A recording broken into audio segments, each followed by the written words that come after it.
Hello, I'm Crystal Lee, and I just returned from the Dispenza Weeklong Advanced Workshop in Dallas, and it was really, it was life-changing. So while I was at the workshop, Dr. Joe taught us a technique to stimulate your pineal gland. And if you've read any of his books or you've listened to his lectures, the pineal gland is a very vital piece of our anatomy that produces melatonin, and it acts as a transponder and a receiver for the electromagnetic field around our body. I love this stuff. I kind of nerd out. I nerd out on this stuff. Basically, this video is to show you my technique for the pineal gland stimulation or activation breath. I was active duty military for over 20 years, and I'm retired now. I'm a retired disabled veteran, and quit my job. I started voice acting and modeling and belly dancing while I was in the service.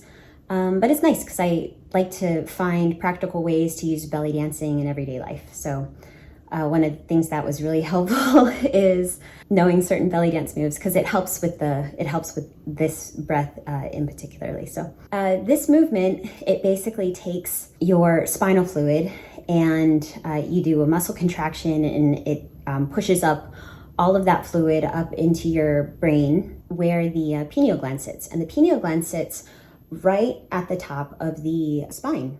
So whenever you're pushing fluid up, fluid is pushing up against this gland. One of the things that I actually taught the technique to a few people at the workshop because they just weren't getting the breath. I was like, well, I can teach you how I do it. And, if it works for you, great. If it doesn't work for you, then, don't use it and find your own way of doing it. So I just wanted to teach the muscular mechanics on how it works. Basically what it is you're contracting all of these muscles to push up against your spine. And what that does is it creates pressure to push everything up all the way up to the base of your skull. So this movement, and if you're wondering why I have a big book of anatomy, is before I joined the military, I wanted to be a physical therapist. I was really getting into massage and anatomy and physiology, and anyway, so I'm a little bit of a nerd in that sense too, I guess. Okay, so talking about this movement, it's very important to understand the mechanics behind it before I start showing you anything.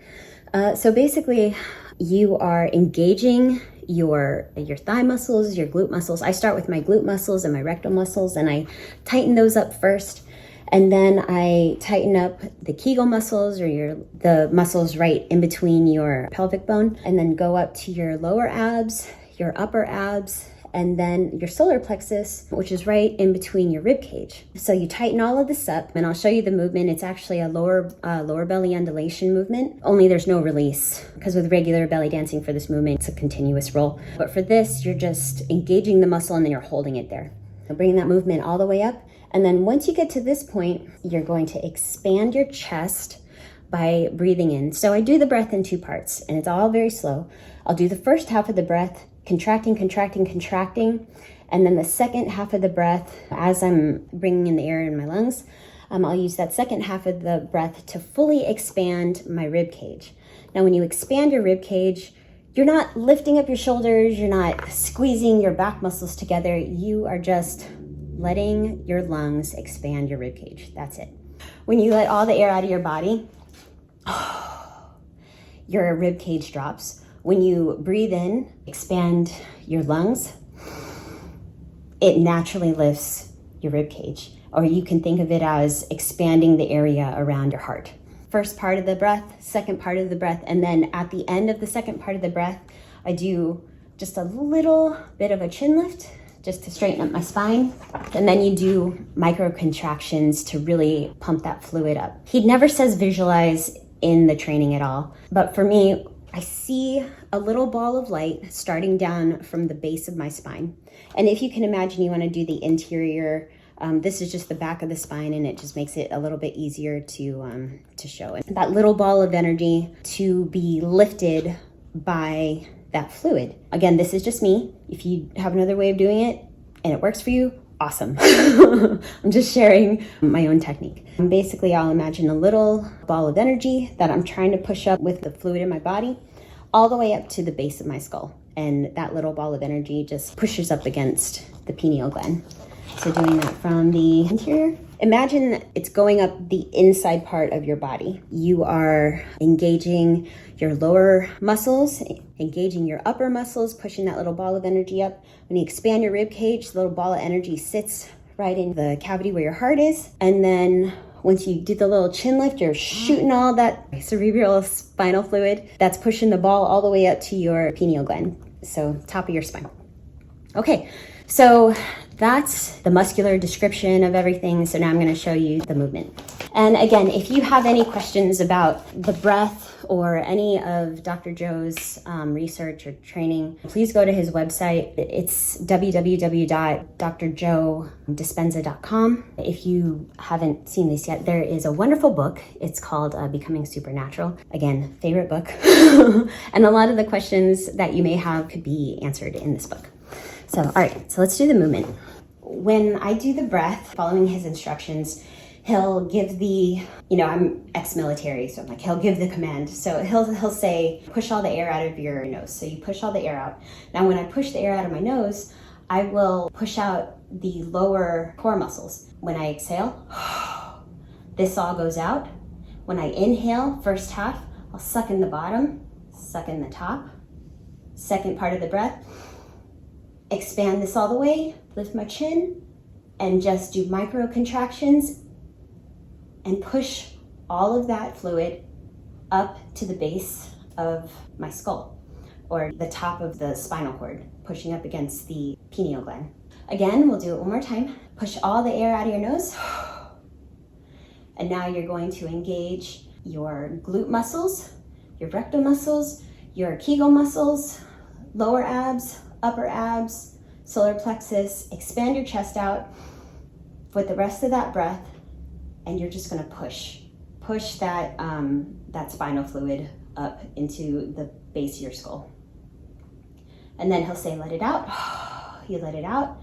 There are times when I do the breath where I can really feel the fluid is kind of sitting in this area. So what I'll do is I'll expand out my rib cage and pump the area around this part of my back, like towards the inside. And I'll really be able to feel a lot of pressure right in this part of my skull. So that is the movement for the breath. And you can do all this stuff sitting down as well. It's actually easier sitting down. A couple of ways that you can ensure that you're engaging all of the correct muscles is a tiny pelvic tilt, just to make it easier to engage these muscles. When your back is arched like this, it makes it a little more difficult to really engage the muscles. When you have your pelvis tilted a little bit forward, it's easier to, to really contract and feel the muscles. Okay, so I'm just gonna go through the different isolation points for your muscles. And if you're happy just knowing to suck in the bottom, suck in the top, expand your chest and lift your chin, then you can stop the video here. I'm just gonna go through a little more in depth as far as isolating your muscle areas. All right, so muscle isolation. We all know how to clench our butt muscles, so I'm not gonna go into that. You just squeeze it in like you're trying to hold in stuff. Okay, now engaging the Kegel muscles. So basically what I do is I touch each part that I'm trying to engage, just to send that signal up to my brain like, hey, these are the muscles that you wanna contract. So again, your Kegel muscles are that soft part right above your pelvic bone. And I'll basically push in that area and I'll push the muscle out. So you can get a little closer, and it's just this muscle, which, the Kegel muscles aren't too hard to engage, especially if you're pushing in on them. And that's the thing, if you can push them out, you can suck them in to where your spine is. Okay, second portion is your lower ab muscles. You're basically just gonna push in where your lower abs are, and you're gonna push out, suck in, push out, suck in, push out, suck in. Again, if you're touching that area, it makes it a little bit easier to engage. And now for the upper abs, this one we all engage anyway, so you're gonna push out and in, out, in, out, in. And then your solar plexus muscle, it's the area right in between your rib cage. You're pushing in, and this one, if you're having a hard time engaging these muscles. You can do a hard laugh, ha, ha, ha, and that helps to find the muscle. So if you can push it out, you can suck it in. And that's the goal. You want to suck everything in and bring it into where your spine is so you can really move that fluid. Okay, so one of the other things, if you went to the workshop, you saw the diagram of how a lot of our energy is stored in the lower part of our body, and that's represented as a triangle. And then the upper half is, where we store, I think it was 5%. So one of the things, if you need assistance with seeing where the energy is going, and this is something I do, you can do your own thing, but I imagine that triangle, and when I'm engaging these muscles, I imagine the base of that triangle kind of coming in and coming together, and stopping at where my chest cavity is, where my heart is, and there's a big pool of energy right here. And then as I'm pushing it up, it kind of pops up and hits the pineal gland. Have you ever popped a pimple, those really juicy ones, how they just kind of shoot up? Yeah, you could think of it like that. You're popping the proverbial energetic pimple. Or if that's too gross for you, you can imagine your own thing, I don't know. So that's it. If you want, we'll go through the movement one more time, and then I'll finish up the video. Okay, so blow all the air out of your nose. Now when you inhale, again, it's two parts. Inhale, bring it in from the bottom, bring it in from the top. Expand your rib cage, lift your chin, and then micro contractions. Good. You can see my shoulders aren't lifted, my back's not squeezed like this. It's all nice, and this upper portion is relaxed. I'm just expanding out my chest and bringing all that cerebral spinal fluid up to my pineal gland. Bringing all the juice up to the pine cone, as it would be, because it looks like a pine cone. So that's it. That's my technique for the pineal gland stimulation or activation. And if you have any questions about Dr. Joe Dispenza's research or training, please go to his website or read his books. And I swear you'll get a lot more out of it. Because if you ask me, I'm just going to tell you my experience, and then I'll tell you to go to his website. But if you have any belly dance or voiceover or acting or modeling or military questions, please come and ask me. I would love to answer them. Or if you just want to ask me about my experience at the workshop or my experience with Dr. Joe's teaching or research, I can answer that. But I'll probably redirect you to his website. Anyway, I hope this has been helpful, and thank you for spending time with me. Thank you for taking the time to watch this video, and I hope you have a magical day or week or whenever you're watching this at night. Magical night. Thanks, everybody. Bye. Yeah, I just want to digress for one moment. It uses light. Light has its own frequency, and I think there was some binaural undertones in some of the music just to kind of help us with accessing the different frequencies. Anyway, I'm totally nerding out and digressing. All right, back to the movement.